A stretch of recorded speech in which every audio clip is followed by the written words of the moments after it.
A lone figure on a storm-lashed peak. A single shot rings out.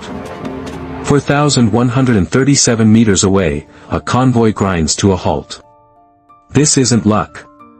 This is Sergeant Anya Petrova. And this is the story of her impossible shot. Anya Petrova didn't grow up playing with dolls, she grew up with wind charts and calipers. In the vast, rugged wilderness of Montana, her father, a retired Marine recon sniper, taught her that the world was a series of physics problems waiting to be solved. The rifle is just the tool you use to prove your math is correct, Anya, he'd say, his voice calm as he guided her through the elegant formulas of ballistics. While other kids saw targets, Anya saw variables, wind velocity, humidity, air density, the subtle, almost imperceptible curve of the Earth itself. This unique upbringing created a mind of exceptional clarity, a fact not lost on her high school guidance counselor. He stared at her perfect SAT scores, a look of profound bewilderment on his face. Anya, with these scores, you could get into MIT, Caltech, anywhere, he pleaded, leaning over his desk. A mind like yours is a gift. It would be wasted in the military, especially for a woman.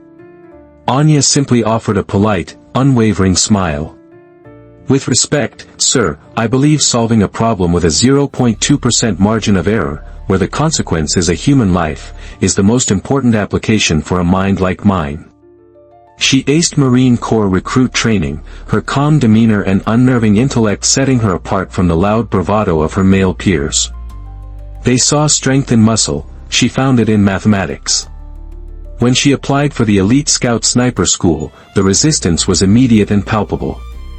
Instructors tried to steer her toward intelligence analysis or drone operations, safer, more suitable roles. She politely declined each offer, her ice blue eyes fixed on her goal. The final slot for the grueling sniper course at Camp Pendleton came down to a single qualification shoot-off. Her competitor was a decorated sergeant, a man with 3 combat tours and arms like tree trunks. He smirked as she stepped up to the firing line. Anya ignored him. She wasn't competing against him, she was competing against the laws of physics. She cleared her mind, her breathing slowing until it was almost undetectable. 5 targets, from 600 to 1,000 meters, under a swirling, unpredictable wind. Crack. Crack. Crack. Crack. Crack. 5 shots. 5 perfect bullseyes. A new course record. The sergeant stared at the monitor, then at her, his smirk gone, replaced by a look of dawning comprehension. He extended a hand. Damn, Petrova. Remind me to stay on your good side. It was the first ounce of true respect she'd earned. She had officially entered the crucible, but as she shook his hand, she knew the real test, the one of fire and prejudice, had only just begun. The crucible, as the Scout Sniper School at Camp Pendleton was unofficially known, was designed to break men. Its lead instructor, Gunnery Sergeant Gunny Rex Thorne, a man with a face like granite and a voice like grinding gravel, made it clear he believed it would shatter a woman. "Welcome to my house, ladies," he roared on the first day, his eyes locking onto Anya, the only woman in a class of 20. Sniping isn't a video game. It's a game of patience and brute strength. It's about holding a 20-pound rifle perfectly still for 2 days in a freezing mud puddle.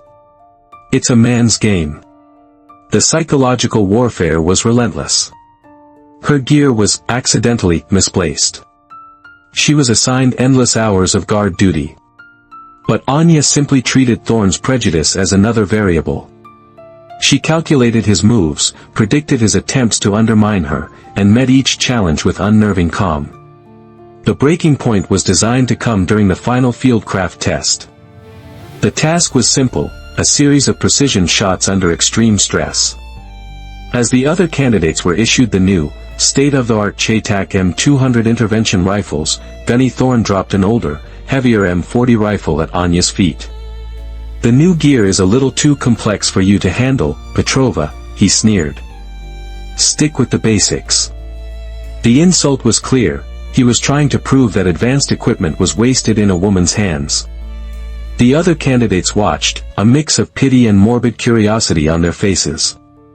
Anya picked up the M40 without a word. She knew this weapon was less accurate, its ballistics less consistent. A disadvantage. A new problem to solve. She took her position, her mind racing.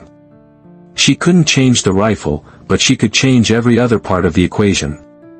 She factored in the rifle's specific barrel harmonics, the inconsistencies of the older ammunition. She adjusted her posture, canting her body at an unusual angle to compensate for the rifle's pull. She waited for a specific lull in the wind that she had timed over the last 10 minutes. While the men with the superior rifle struggled with the shifting conditions, Anya began to shoot. Each shot was a masterpiece of calculation. She used a gust of wind to push a bullet back on target. She aimed high, using a thermal updraft to carry her round over a rise. She was painting with physics, and the old M40 was her brush. She didn't just hit the targets, she obliterated them. When the dust settled, she had the highest score of the day. The range was silent. Gunny Thorne walked over, his face unreadable. He picked up one of her spent shell casings, rolling it in his thick fingers. He had designed the test for her to fail, and she had instead used it to humiliate him with pure skill. That evening, he called her to his office. "Your father was Nikolai Petrova," he stated, not a question. "Yes, Gunny. Served with him. Best damn shooter I ever saw." He finally looked up, his eyes meeting hers. "Until today." He slid a folder across the desk. "A recommendation for advanced tactical applications. Your father was a legend, Petrova. You're going to be something else entirely." The Pamir Knot, a brutal convergence of mountain ranges on the border of Afghanistan and Tajikistan, was where theory went to die. At 15,000 feet, the air was a thin, icy razor, and the wind was a malevolent god. Anya's first deployment with a Marine Special Operations team was supposed to be simple reconnaissance. Observe and report. For days into the mission, that changed. "We've got movement," whispered the team leader, Captain Diaz, his breath fogging in the cold. Anya focused her spotting scope. A small convoy was setting up a piece of advanced equipment. It was a mobile, phased array radar system, the eyes for an entire regional air defense network. The call came from command, tense and immediate. "New orders. That system cannot become operational. You are authorized to engage. Disable it." The team exchanged grim looks. They were a 4-man recon unit, not an assault force. "Sir, they're heavily armed," the communications specialist said. "We don't have the firepower." "We have Petrova," Diaz replied simply, all eyes turning to her. "Anya. Can you take it out?" Anya ran the calculations. The distance was over 2,000 meters. The air was so thin it would fundamentally alter the bullet's flight path. The wind was a swirling, unpredictable mess. And the target was a specific component inside the radar array, the primary waveguide. A metal cylinder, roughly the size of a coffee can. Hitting it would disable the entire system without causing a massive explosion. Missing it would alert the enemy to their exact position. "I can make the shot, Captain," she said, her voice a calm anchor in the rising tension. "But once I fire, we'll have minutes, maybe seconds, to get out of here." Diaz nodded. "Do it." Anya settled behind her customized Cheytac M200. This was no longer a qualification range. The variables now included the lives of her team. She breathed out, her heart rate a steady, metronomic 52 beats per minute. The world dissolved into numbers. She saw the path of the bullet, a graceful, invisible arc across the valley. She squeezed the trigger between heartbeats. The rifle bucked against her shoulder. For 3 agonizing seconds, the team held its breath.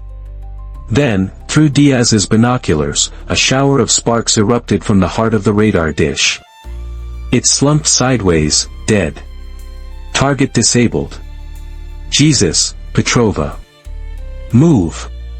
Anya was already packing her gear. The valley below erupted in chaos. Bullets began to stitch the rocks where they had been moments before.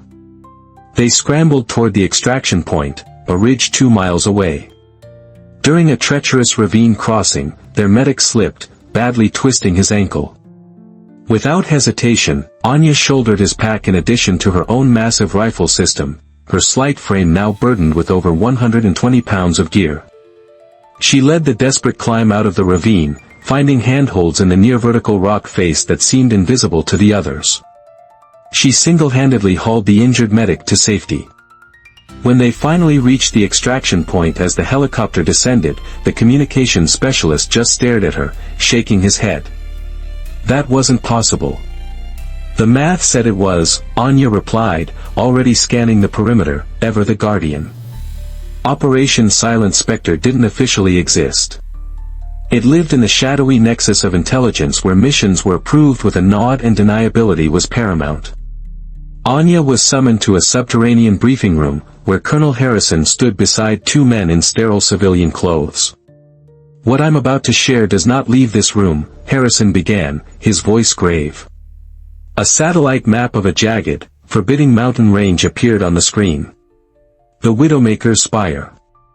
Tomorrow at 0400, a convoy will pass through this canyon. It's carrying a quantum communication scrambler. If that device crosses the border, our entire intelligence network in the region goes dark.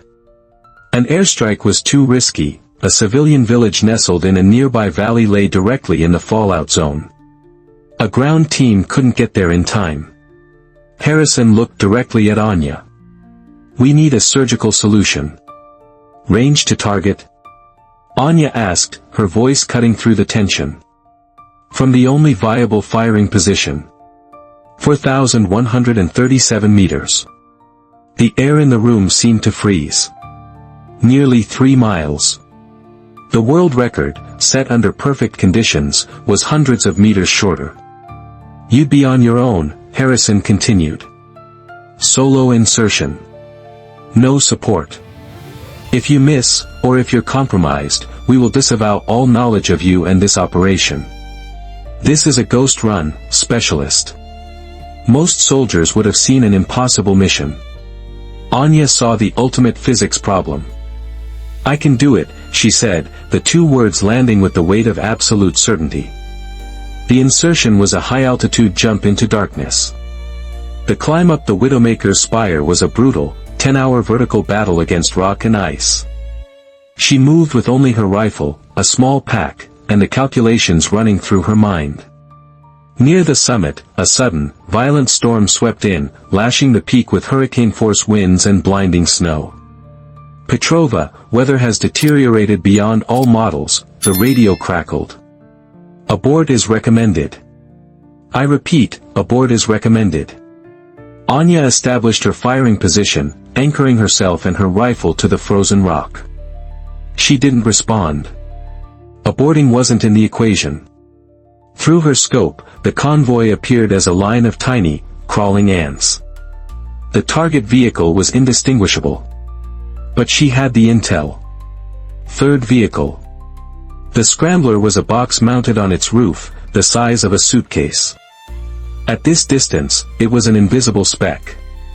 Her ballistic computer was screaming with error warnings. The variables were too extreme. The wind was a chaotic vortex. The temperature drop was causing thermal mirage from the canyon walls. But Anya saw patterns in the chaos. She trusted her own math over the computer's logic. She dialed in adjustments for windage and elevation that seemed absurd, an act of faith in physics. She heard her father's voice in her mind. "The mountain doesn't judge, Anya. The wind doesn't care. Solve the problem." Taking the shot, she whispered into her radio. She inhaled, then exhaled half her breath, entering a state of complete stillness. She squeezed the trigger. The Cheytac roared, a violent, singular clap of thunder that was swallowed by the storm. And then, silence. An agonizing, soul-crushing silence that stretched for 8.7 seconds, the bullet's flight time. In the command center half a world away, men in uniform held their breath, staring at a drone feed. Nothing. 4 seconds. 5 seconds. Nothing. 7 seconds. Then, on the grainy screen, the third vehicle in the convoy abruptly swerved. The box on its roof erupted in a fountain of shattered metal and sparks. The entire convoy ground to a halt, its electronic heart ripped out. The radio exploded in her ear, not with professional confirmation, but with the raw, disbelieving voice of a single controller. My God, target hit. Confirmed hit. She did it. The ghost did it. Anya was already disassembling her rifle. Beginning extraction. The return to base was surreal. When Anya walked into the operations center, a place usually buzzing with controlled chaos, it fell silent. Generals stared. Colonels nodded with a new, profound respect. The data from her shot was being analyzed by supercomputers, and the results were deemed a statistical impossibility. But the most significant change happened not in the command center, but in the mess hall. The whispers that had followed her for years, that she was a fluke, a diversity hire, a PR stunt, had vanished. In their place was a mixture of awe and professional fear.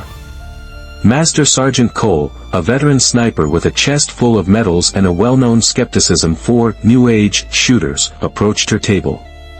He didn't offer an apology. Instead, he slid a crumpled napkin and a pen in front of her. Petrova, he said gruffly. I've been stuck on a high-angle, transonic ballistic problem for 3 years. My team can't crack it. Anya looked at the complex variables he'd scribbled down. She picked up the pen. Without a word, she started writing a series of equations, her hand moving with fluid certainty. She drew a diagram, annotated it with vectors and coefficients. She wasn't just solving it, she was showing him why his approach had been wrong. In less than 3 minutes, she pushed the napkin back to him. Cole stared at the elegant solution, his mouth slightly agape. He looked up at her, not as a superior or a peer, but as a student. How? You were treating the spin drift as a constant, Anya said calmly. It's a dynamic variable that decays in relation to air density. He slowly folded the napkin and put it in his breast pocket as if it were a classified document. Thank you, Sergeant, he said, the words heavy with newfound respect. From that day on, the quietest voice in the room had become the most listened to. The official recognition came swiftly but silently. In a closed-door meeting, Colonel Harrison informed her of her immediate promotion to sergeant and a new, top-secret assignment. You're being reassigned to a new task force at the Zenith Proving Grounds in Nevada, Harrison explained. It's called Project Chimera. Its purpose is to see if what you did on the Widowmaker's spire can be understood, replicated, and turned into doctrine. And the commanding officer? Anya asked. Colonel Marcus Vance, Harrison said, his face tightening slightly. He's brilliant, but he's old guard. He fought against the formation of Project Chimera.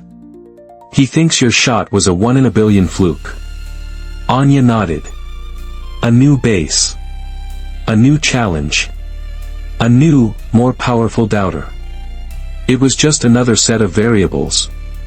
Another complex problem waiting for a precise, undeniable solution. The Zenith Proving Grounds was a sun-scorched expanse of desert, a place where the military's most radical ideas were tested. Colonel Marcus Vance, a meticulous man who seemed to view the world through the perpetually polished lenses of his glasses, greeted Anya with cold formality. He saw her not as a hero, but as an anomaly that threatened the established order. To prove his point that her success was unrepeatable, he arranged a public demonstration, a live-fire competition designed for her to fail. Anya was pitted against Fort Garrison's 3 most decorated snipers, including Master Sergeant Cole. The course was a nightmare of pop-up targets at extreme ranges, shifting winds generated by massive industrial fans, and psychological pressure tactics like strobe lights and simulated artillery sounds. The three veterans, all masters of their craft, performed admirably but imperfectly. The chaotic conditions forced them into making educated guesses. They missed shots. Anya did not miss. She didn't guess. She calculated. She incorporated the strobe lights into her timing, firing between flashes. She used the fan-generated wind as a predictable element in her equations. While the others fought the chaos, she danced with it. Her performance was one of surgical precision, a cold, beautiful display of applied science that left the assembled crowd of senior officers speechless. When it was over, Colonel Vance stood beside a silent, humbled Master Sergeant Cole, staring at the results monitor. Anya, a perfect score. The others, far behind. Months passed. Project Chimera, under Anya's guidance, transformed from a skeptical inquiry into the military's most advanced school of thought. She didn't just teach shooting, she taught a new way of thinking. The final scene of her validation was not one of her own shooting. She stood on an observation tower, a pair of binoculars in her hand. Next to her stood Colonel Vance. On the range below, one of her first students, a young female sergeant, was preparing for her final test. The target was 2,500 meters away, a shot considered expert level and highly improbable before Anya's arrival. The sergeant fired. A long pause, then the distant, satisfying ping of lead hitting steel echoed back. Vance lowered his own binoculars, not looking at the target, but at Anya. A slow, genuine smile touched his lips for the first time. "You know," he said, his voice quiet with revelation. "I thought your mission was to create a new record." He turned to her, the polished lenses of his glasses reflecting the endless desert horizon. "I was wrong. You didn't just create a record, Sergeant," he said. "You created a standard."